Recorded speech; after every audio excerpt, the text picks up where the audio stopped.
ఇటీవల భర్తల పాలిట భార్యలు కాలయముడిలా మారిపోతున్నారు. హనీమూన్ మర్డర్ మొదలుకొని నిత్యం దేశంలో ఎక్కడొక చోట భార్యల చేతిలో భర్తలు హతమవుతున్నారు. తాజాగా ఓ భార్య భర్తను చంపేందుకు సెల్ఫీ స్కెచ్ తో చేసిన విఫలయత్నం సంచలనం రేపింది.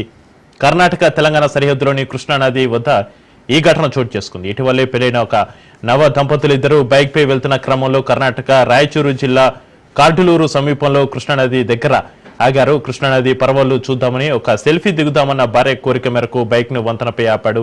నది వంతెన అంచున సెల్ఫీ దిగుదామని చెప్పి అకస్మాత్తుగా భర్తను నదిలో తోసేసింది.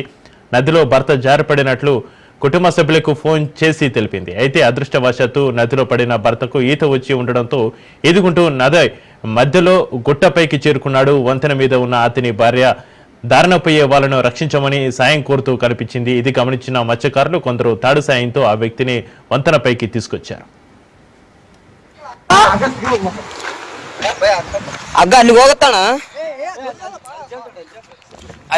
ಬಂದೋಬಸ್ತ್ ಜೇಂಟ್ ಅಲ್ಲಣ್ಣ ನಿನ್ ದೈವ ಈ ಸೊಡ್ಕೊಂಡು ಹೆಂಗಾದ್ರ ಎಲ್ಲಿಗೇನು ಹೋಗಿದ್ದಿ. చావు తప్పించుకొని ఒడ్డుకు చేరిన భర్త తన భార్యనే నన్ను చంపేందుకు కుట్ర చేసిందని సంచలన విషయం వెల్లడించాడు. తమకు ఈ మధ్య వివాహమైందని, నా భార్య సెల్ఫీ దిగుదామని నమ్మించి నదిలోకి తీసుకొచ్చిందని తెలిపాడు. అయితే కాలు జారి తన భర్త నదిలో పడిపోయాడని, తనకు ఎలాంటి పాపం తెలియదని ఆమె కన్నీటి పర్యంతమవుతోంది. దీంతో అక్కడ ఉన్న వాళ్ళు ఆ జంటను స్థానికంగా ఉన్న పోలీస్ స్టేషన్ కు తీసుకెళ్లగా వాళ్ళు పెద్దల సమక్షంలో ఆ జంటకు కౌన్సిలింగ్ ఇప్పించి హెచ్చరించి పంపించారు.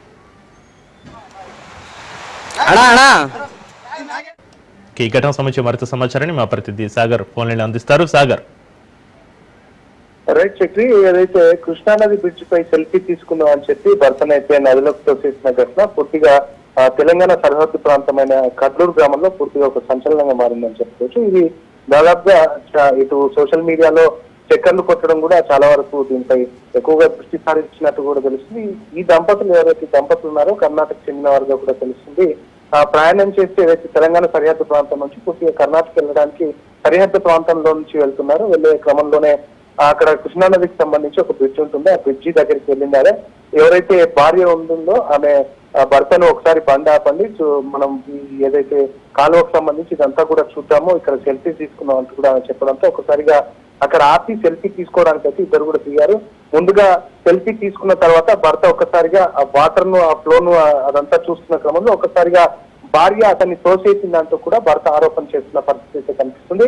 దీనికి సంబంధించి వెంటనే భార్య మళ్ళీ అక్కడే నా భర్త పడిపోయాడు, కాలు జారి పడిపోయాడు అంటూ కూడా ఒకసారిగా అరుపులు వేయడంతో అక్కడే ఉన్న జాలర్లంతా కూడా అక్కడికి చేరుకొని వాళ్ళ దగ్గర ఉన్న తాడు మిగతా ఎక్విప్మెంట్స్ తో ఒకసారి కిందకి ఇచ్చి మొత్తానికైతే కూడా భర్తను కాపాడిన పరిస్థితి కూడా కనిపిస్తుంది. భర్త పైకి వచ్చిన తర్వాత భార్యనే కావల్చుకొని కిందికి దొబ్బింది నన్ను అని చెప్పేసి భర్త ఒకసారిగా ఆరోపణ చేయడం మొదలుపెట్టారు. దీంతో ఒకసారిగా అక్కడ ఉన్న గ్రామస్తులు ఆ చుట్టుపక్కల ఉన్న వారంతా కూడా పోలీసులకు సమాచారం ఇవ్వగా ఒకసారిగా పోలీసులంతా కూడా అక్కడ చేరుకొని ఇద్దరిని కూడా పోలీస్ స్టేషన్ తీసుకువెళ్లారు.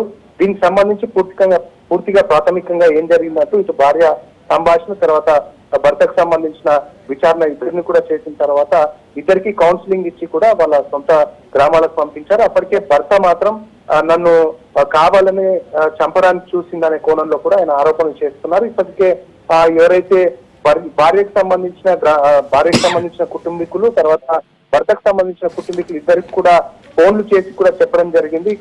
నన్ను చంపాలని చూస్తుంది, ఎందుకు ఏంటి అని కూడా ప్రశ్నించడం అయితే జరుగుతుంది. దీనికి సంబంధించి పోలీసులు కూడా పూర్తి విచారణ చేపడతాం. దీనికి సంబంధించి ఎందుకు అసలు తోసేయడానికి నిజంగా తోసేయడానికి చూసిందా లేకపోతే ఆయన కాలు జారి పడిపోయాడనే కోణంలో కూడా పోలీసు విచారణ జరుపుతున్నట్టు కూడా తెలిసింది.